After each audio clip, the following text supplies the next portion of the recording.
Indulge me, Andre. Tell him to lay down. Isang tahimik na lalaki ang muling napilitang gamitin ang kanyang pambihirang kakayahan nang masangkot siya sa isang mapanganib na sindikato. Sa bawat laban, isa-isa niyang hinaharap ang mga armadong kalaban gamit ang kanyang diskarte, bilis, at matinding tapang. Sa pagsisimula ng kanyang paghihiganti, walang sino man ang makakapidyo sa kanya. Mula sa brutal na santukan hanggang sa matitinding barilan at bakbakan, bawat galaw niya ay may kapalit. Samahan kami sa The Equalizer, 2014, habang sinusundan natin ang isang lalaking handang harapin ang isang buong organisasyon para ipaglaban ang mga taong nangangailangan ng tulong. Nagsimula ang pelikula sa Boston, Massachusetts, kung saan ang 59 anyos na si Robert McCall ay nagsisimula ng kanyang maingat at eksaktong pang-araw-araw na gawain. Dahil sa kanyang obsessive-compulsive na ugali, siya ay lubhang organisado at disiplinado. Nagtatrabaho si Robert sa isang Home-Mart hardware store kung saan maayos ang kanyang pakikitungo sa mga katrabaho. Lalo siyang malapit kay Ralphie, isang security guard trainee na naghahanda para sa kanyang qualification exam. Tinutulungan din niya si Ralphie na magbawas ng timbang sa pamamagitan ng pagmamasid sa kanyang pagkain at palaging pagpapaalala na manatili sa mas masustansyang diet. Dahil hindi siya makatulog sa gabi, madalas na bumibisita si Robert sa isang all-night diner upang magbasa. Ang kasalukuyan niyang binabasa ay ang librong, The Old Man and the Sea. Isang batang babae na nakaupo malapit sa kanya ang nagtanong kung nahuli na ba ng pangunahing tauhan ang isda, at simpleng sumagot si Robert ng, hindi pa. Matapos ubusin ang kanyang pie, umalis ang babae sakay ng taxi. Kinabukasan sa trabaho, nagkaroon ng pastahan ang mga nakababatang katrabaho ni Robert tungkol sa kung ano ang dati niyang trabaho. Nakisabay si Robert sa biro at sinabing minsan siyang isa sa mga backup dancer sa isang pagtatanghal ng Gladys Night, at ipinakita pa niya ang ilan sa mga dance moves. Nang gabing iyon, bumalik si Robert sa diner at nakita niyang muli ang parehong batang babae. Napansin nito na nagsimula na siyang magbasa ng bagong libro, kaya ikinwento ni Robert kung paano nagtapos ang nauna niyang binasa. Habang sila ay nag-uusap, tumawag ang bugaw ng babae na si Slovy at sinabing may kliyente na naghihintay sa labas. Nag-atubili ang babae dahil napakagaspang ng kliyente at ayaw niyang sumama rito. Nakiusap siya kung maaaring ibang babae na lamang ang ipadala, ngunit inutusan siya ni Slovy na pumunta. Sa labas, isang matabang lalaki ang naghihintay sa tabi ng isang limousine, at nakita ni Robert kung paano siya napilitang sumama rito. Kinabukasan ng gabi, muli niyang nakita ang babae sa diner, ngunit sa pagkakataong ito ay may mga pasa na ito sa mukha. Sa halip na maupo ng mag-isa, sumama ito kay Robert at ipinakilala ang sarili bilang si Terry, habang sinabi naman ni Robert na Bob ang kanyang pangalan. Napatawa ang babae at sinabing mas mukha siyang Robert. Pagkatapos nito, ibinunyag niya na ang tunay niyang pangalan ay Alina. Kapag tinanong ni Robert ang tungkol sa mga pasa niya, iniiwasan ng babae ang tanong at binigyan siya ng CD na naglalaman ng kanyang pagkanta, umaasang pakikinggan niya ito at ibibigay ang kanyang opinyon sa susunod. Nahulaan din ni Alina na kamakailan lamang ay nawalan si Robert ng asawa at nagluluksa pa rin ito. Kinumpirma naman iyon ni Robert at ipinaliwanag na bago mamatay ang kanyang asawa, binabasa nito ang isang listahan ng mga libro. Kaya nagpasya siyang tapusin ang pagbabasa ng mga iyon para sa kanyang asawa. Patuloy silang nag-uusap at nagtatawanan. Pagkatapos nilang umalis sa diner, sabay silang naglakad hanggang sa biglang dumating sina Slovy at ang kanyang driver. Sinuntok ni Slovy si Alina at pinilit itong sumakay sa sasakyan. Sinabihan ni Alina si Robert na huwag makialam, habang napansin naman ni Robert na may dalang baril ang driver ni Slovy. Bago umalis, iniabot ni Slovy kay Robert ang kanyang business card at sarkastikong sinabing tawagan siya nito kung sakaling gusto niyang kumuha ulit ng ibang babae. Ilang araw na hindi nakita ni Robert si Alina at nagsimula na siyang mag-alala. Kalaunan, sinabi sa kanya ng manager ng diner na brutal na binugbog si Alina at kasalukuyang nasa intensive care. Dinalaw ni Robert si Alina sa ospital at nakita niyang malubha ang kanyang mga pinsala, habang nakaupo sa tabi niya ang kaibigan niyang si Mandy. Tahimik na nagmasid si Robert mula sa labas ng silid nang hindi hinahayaang makita siya ng dalawang babae. Kalaunan, nakita ni Robert si Mandy na mukhang natatakot sa hallway at tinulungan niya ito gamit ang isang tasa ng kape. Ipinakilala niya ang kanyang sarili bilang kaibigan ni Alina at tinanong kung ano ang nangyari. Ipinaliwanag ni Mandy na lumaban si Alina matapos siyang suntukin ni Slovy. Dahil dito, brutal siyang binugbog ni Slovy at binyantaan na puputulan siya ng lalamunan sa susunod. Sinabi rin ni Mandy na minsan nang naghagis si Slovy ng battery acid sa mukha ng isa pang babae at pinanatili itong buhay upang magsilbing babala sa iba pang mga babae. Ilang araw na pinag-isipan ni Robert ang nangyari bago siya tuluyang nagdesisyong makialam. Gamit ang business card ni Slovy, pumunta siya sa isang mamahaling restaurant na kontrolado ng Russian mob at pumasok sa opisina kung saan naroon sina Slovy at ang kanyang mga tauhan. Inilagay ni Robert sa mesa ang isang sobre na naglalaman ng $9,800 at inalok iyon kapalit ng kalayaan ni Alina. Pinagtawanan siya ni Slovy at ng kanyang mga tauhan. Ipinaliwanag ni Slovy na bata pa at malaki ang kinikita ni Alina, at hindi man lang sasapat ang pera sa isang buwang kinikita nito para sa kanya. Sinabi niyang baka pakawalan na lang niya si Alina kapag masyado na itong matanda para kumita ng pera. Tahimik na kinuha muli ni Robert ang sobra at nagsimulang maglakad patungo sa pintuan. Ngunit bigla siyang nagbago ng isip, bumalik, at isinara ang pinto, bumalik siya, pinag-aralan ang bawat lalaki, armas, at bagay sa loob ng silid, at sinimulan ang timer sa kanyang relo. Lumapit siya muli sa kanila, at nang itutok ng isa sa mga tauhan ang kanyang baril kay Robert, inagaw at inibon ni Robert ang direksyon ng armas, at ginamit iyon para barilin si Slovy. Ipinukpok niya ang isang shot glass sa mata ng isa pang lalaki, pinatay ang isa gamit ang kutsilyo, at paulit-ulit na sinaksak ng corkscrew ang huling umaatake. Pagkatapos, umupo si Robert sa tabi ng naghihingalong si Slovy at sinabi sa kanya na wala sanang nangyaring ganito kung tinanggap na lang niya ang pera. Kinabukasan, nanood si Robert ng balita tungkol sa massacre. Hinala ng mga awtoridad na maaaring isa itong turf war sa pagitan ng magkaribal na criminal group. Samantala, dumating si Teddy Renan, isang enforcer ng Russian mob, upang imbestigahan ang pagkamatay ni Slovy at ng kanyang mga tauhan. Kasama ang mga tiwaling pulis, una nilang isinasaalang-alang ang posibilidad na isang karibal na gang ang may kagagawan, ngunit mabilis na napansin ni Teddy na may kakaiba sa paraan ng mga pagpatay. Inutusan niya ang kanyang mga tauhan na kunin ang mga recording mula sa lahat ng security camera na nasa loob ng 6 na block mula sa lugar. Sa trabaho, napansin ni Robert na hindi pumasok si Ralphie at nalaman niyang bigla itong nag-resign. Nag-alala si Robert kaya pinuntahan niya ang diner ng ina ni Ralphie, kung saan tumutulong si Ralphie sa paglilinis matapos ang sunog noong nakaraang gabi. Sinabi ni Ralphie kay Robert na hindi siya naniniwalang aksidente ang sunog. Samantala, dinala ng tiwaling detective na si Frank Master si Teddy upang makipagkita sa Irish mob boss na si John Looney. Nang tuyain ni Looney si Teddy at ang mga Ruso, paulit-ulit siyang hinampos ni Teddy gamit ang isang ashtray habang pinipigilan naman ni Frank ang mga tauhan ni Looney na makialam. Patuloy na binugbog ni Teddy si Looney hanggang sa mawalan ito ng malay. Nang gabing iyon, sinuri ni Teddy ang mga security footage habang nakatanggap ng tawag mula sa Russian mob boss na si Vladimir Pushkin, na humihingi ng progreso at nagbabala na hindi sila maaaring magmukhang mahina. Ipinaliwanag ni Teddy na itinatanggi ng kanilang mga Irish, Italian, at Armenian na kasamahan ang anumang pagkakasangkot. Batay sa paraan kung paano pinatay ang mga tauhan ni Slovy, naniniwala si Teddy na ang gumawa nito ay lubos na bihasa at siniguro kay Pushkin na siya na ang bahala rito. Samantala, pumunta sa diner ng ina ni Ralphie ang dalawang tiwaling pulis na sina Rimmer at Peterson. Binalaan nila ito na magkakaroon muli ng aksidente kung hindi siya magbabayad ng protection money bago sumapit ang susunod na linggo. Sinundan sila ni Robert palabas at hiniling sa kanila na maghain ng police report.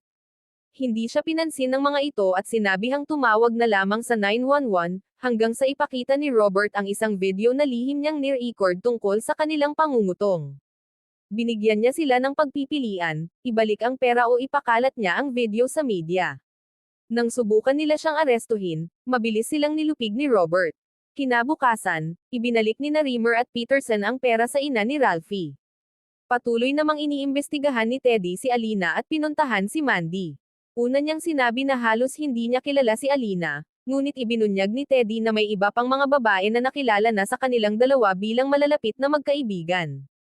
Dahil sa takot, Inamin ni Mandy na dinalaw niya si Alina sa ospital at nakakita siya roon ng isang mabait na itim na lalaki na nagtatanong tungkol kay Alina, kahit hindi niya nalaman ang pangalan nito. Matapos makuha ang lahat ng impormasyong kailangan niya, sinakal ni Teddy si Mandy hanggang sa mamatay. Samantala, naglalaro ng baseball si Robert kasama ang kanyang mga katrabaho sa Homart. Biglang dumating si Ralphie na suot ang kanyang uniforme bilang security guard at buong pagmamalaking ibinalita na nakapasa siya sa kanyang qualification exam. Kinabukasan sa trabaho, napansin ni Robert na tahimik na ninanakawan sa tutok ng baril ang cashier na si Jenny. Nang hindi inaalarma ang mga customer, tinulungan ni Robert na ibigay ang pera, ngunit hiningi rin ng magnanakaw ang singsing ng ina ni Jenny, kaya napilitan siyang ibigay iyon habang pinipigilan ang kanyang mga luha. Maingat na minmoriya ni Robert ang mga tato, damit, at iba pang makikilalang katangian ng lalaki. Nais niyang atakihin ito, ngunit napansin niya ang mga batang nasa paligid kaya naisip niyang napakalaki ng panganib. Pagkaalis ng magnanakaw, sinundan siya ni Robert palabas ng sapat lamang upang maisaulo ang license plate ng sasakyan nito. Nang dumating ang mga pulis, tiniyak ni Robert kay Ralphie na huwag nitong sisihin ang sarili, lalo na nang malaman nilang nakagawa na pala ang magnanakaw ng 4 na katulad na krimen at dati na rin itong nakabaril ng isang security guard. Pagkatapos, tahimik na kumuha si Robert ng isang sledgehammer mula sa loob ng tindahan. Nang gabing iyon, sa wakas ay nakita ni Teddy ang surveillance footage na nagpapakitang pumasok si Robert sa restaurant ni Slovy bago mangyari ang mga pagpatay.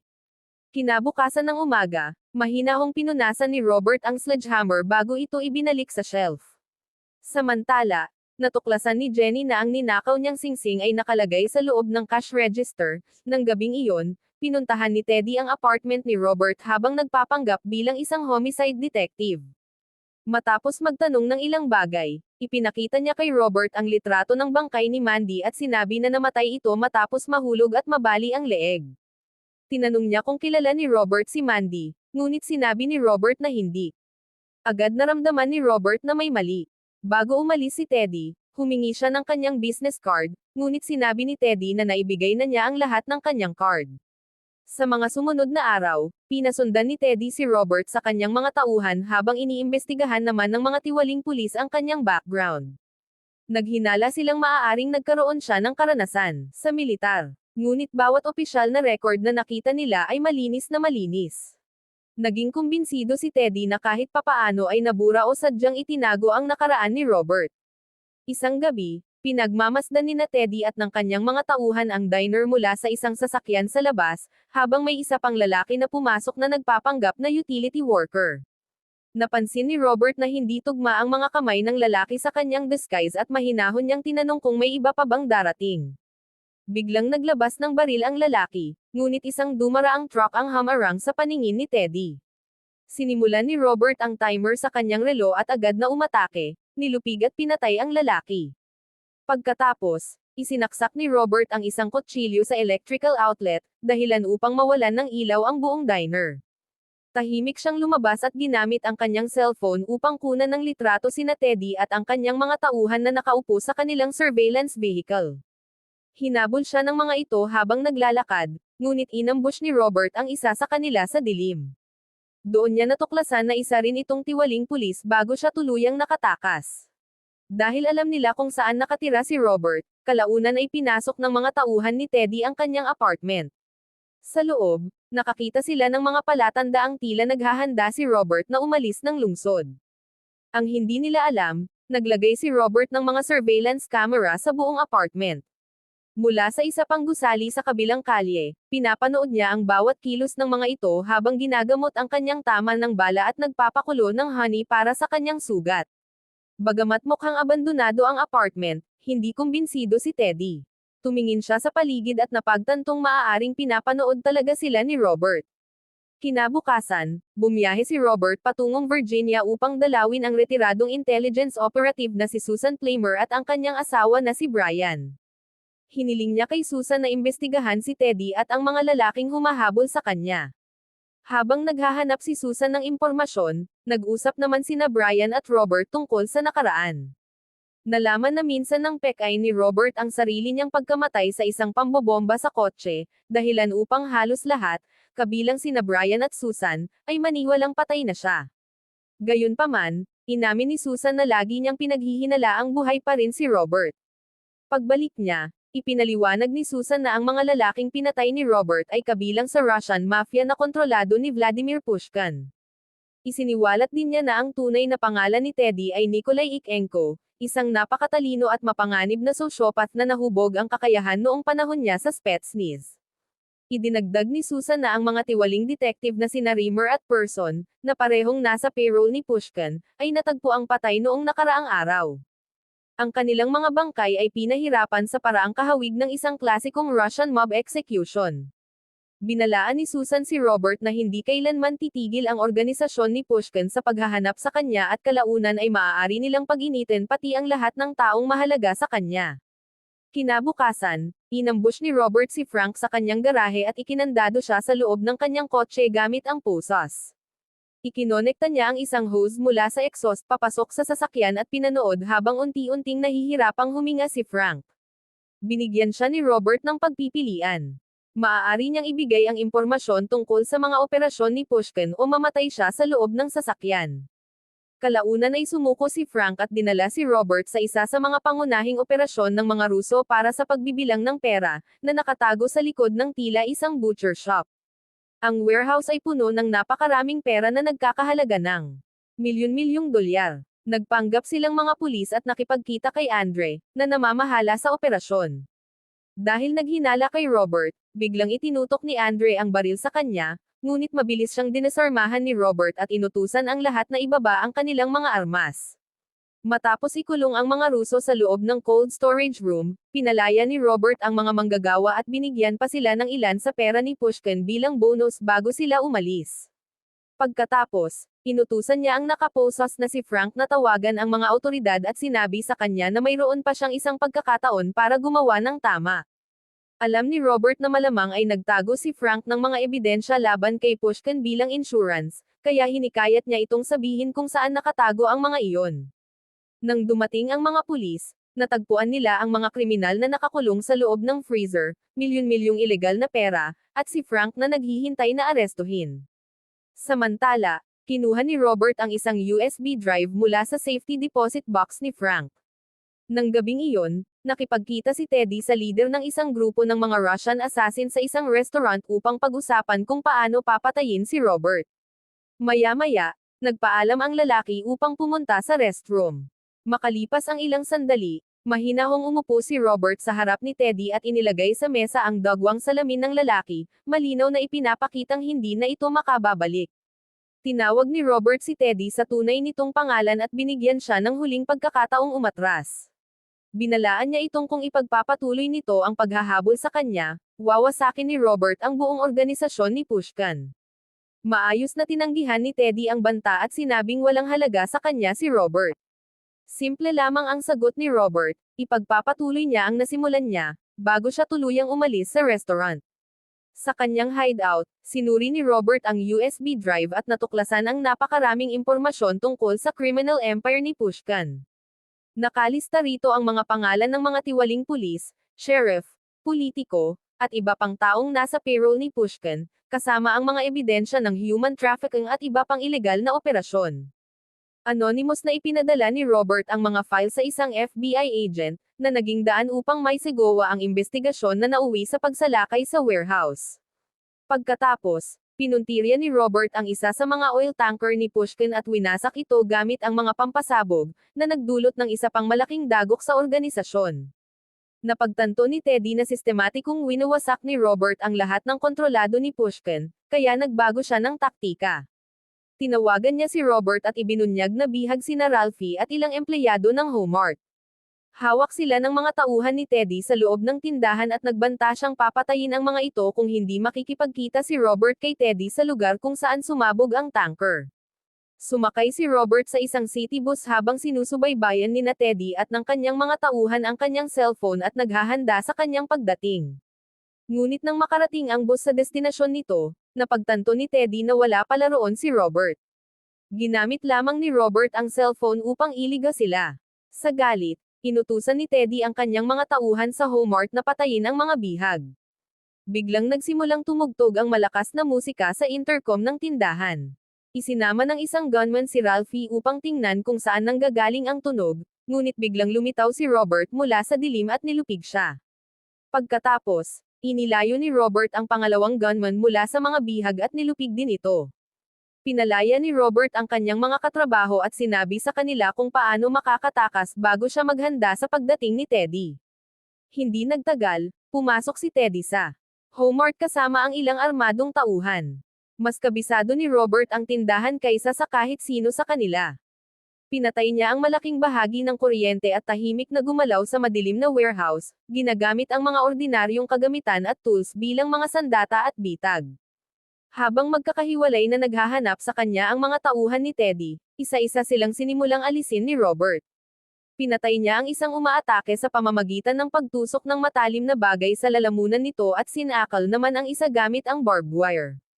Natagpuan si Robert ng isa pang malaki at malakas na mercenary at agad itong umatake sa kanya. Marahas silang naglaban sa loob ng tindahan, kung saan nakatanggap si Robert ng ilang pinsala bago niya tuluyang nalupig at napatay ang lalaki. Samantala, nakatakas na sana si Ralphie, ngunit nagpasya siyang bumalik dahil ayaw niyang mag-isa si Robert sa pakikipaglaban. Nang subukan ni Ralphie na tumulong, binaril siya sa binti ng isa sa natitirang tauhan ni Teddy. Nagawa ni Robert na dalhin si Ralphie sa isang ligtas na lugar bago ipagpatuloy ang laban. Isa na lamang sa mga gunman ni Teddy ang natitira bago si Teddy mismo. Inakit ni Robert ang lalaki papunta sa employee break room kung saan naglagay siya ng mga propane tank sa loob ng microwave. Sinunod ni Ralphie ang mga utos ni Robert at ibinalik ang kuryente. Bumukas ang microwave, nagliyab ang propane at nagdulot ng napakalaking pagsabog na sumire sa break room at pumatay sa gunman. Dahil sa pagsabog, automatikong humandar din ang sprinkler system ng tindahan. Patay na ang buong grupo niya, kaya mag-isa nang naghanap si Teddy sa madilim at basang-baha na tindahan. Kalaunan, nakita niya ang sugatang si Ralphie at itinaas ang kanyang baril upang patayin ito. Bago siya makaputok, lumitaw si Robert mula sa kanyang pinagtataguan habang may hawak na nail gun. Paulit-ulit na pinaputukan ni Robert ng mga pako ang katawan ni Teddy habang dahan-dahan siyang lumalapit at bumabagsak naman si Teddy. Pagkatapos, nagpaputok siya ng isang huling pako sa lalamunan ni Teddy, na tuluyang pumatay dito. Pagkalipas ng 3 araw, naliligo si Vladimir Pushkin sa loob ng kanyang mahigpit na binabantayang mansion sa Moscow nang biglang lumitaw si Robert sa banyo. Paulit-ulit na binuksan at pinatay ni Robert ang mga ilaw bago siya hinarap si Pushkin. Matapos ang maikling pag-uusap, mahinahong umalis si Robert. Dali-daling pumunta si Pushkin sa lababo kung saan nakatago ang kanyang baril. Hindi niya alam na napuno na ni Robert ng tubig ang lababo at pinutol ang ilang electrical wires, na iniwan ang mga nakalantad na cable sa sahig. Sa sandaling tumapak si Pushkin sa tubig, dumaikit ang isa sa mga cable na may kuryente at nakuryente siya hanggang sa mamatay. Casual na umalis si Robert sa mansion habang nadaanan ang mga bangkay ng mga gwardya ni Pushkin na nakakalat sa paligid ng property. Ipinapakita nitong nauna na niyang pinabagsak ang lahat ng nagpoprotekta kay Pushkin. Dahil tuluyan nang nawasak si Pushkin at ang kanyang organisasyon, bumalik si Robert sa Boston at ipinagpatuloy ang kanyang tahimik na buhay. Isang araw, habang nagdadala ng mga pinamili pauwi, biglang lumapit sa kanya si Alina. Karamihan sa kanyang mga sugat ay gumaling na at mas malusog na ang kanyang itsura. Habang magkasama silang naglalakad, ipinaliwanag ni Alina na nakahanap na siya ng bagong trabaho at nagsimula na rin siyang magbasa ng mas madalas. Pagkatapos, sinabi niya kay Robert na nang kunin niya ang kanyang mga gamit sa ospital, natuklasan niya ang isang sobre na naglalaman ng $10,000 at may nakasulat na pangalan niya. Kasama rin nito ang isang tiket na magbibigay sa kanya ng pagkakataong umalis sa lungsod at magsimulang muli. Hindi kailanman inamin ni Robert na siya ang nasa likod nito, ngunit naunawaan ni Alina ang lahat. Taos-puso siyang nagpasalamat kay Robert para sa lahat bago sila nagpaalam sa isa't isa at nagpatuloy siya patungo sa kanyang bagong buhay. Nauna nang nag-post si Robert ng isang anonymous na advertisement online na nag-aalok ng tulong sa sinumang taong nangangailangan ng husto. Hindi nagtagal, nakatanggap siya ng bagong mensahe mula sa isang taong humihingi ng tulong, at tinanggap ni Robert ang kanyang susunod na misyon. At dito nagtatapos ang kwento ni Robert McCall, isang tahimik na lalaking handang lumaban para sa mga taong walang kakayahang ipagtanggol ang kanilang sarili. Mula sa isang ordinaryong buhay, muli niyang hinarap ang kanyang madilim na nakaraan para tapusin ang mga taong kumikitil ng buhay ng mga inosente. Kung nagustuhan ninyo ang recap na ito ng The Equalizer, huwag kalimutang mag-like, mag-subscribe, at i-click ang notification bell para sa mas marami pang action movie recap. Maraming salamat sa panonood, at magkita-kita ulit tayo sa susunod na movie recap.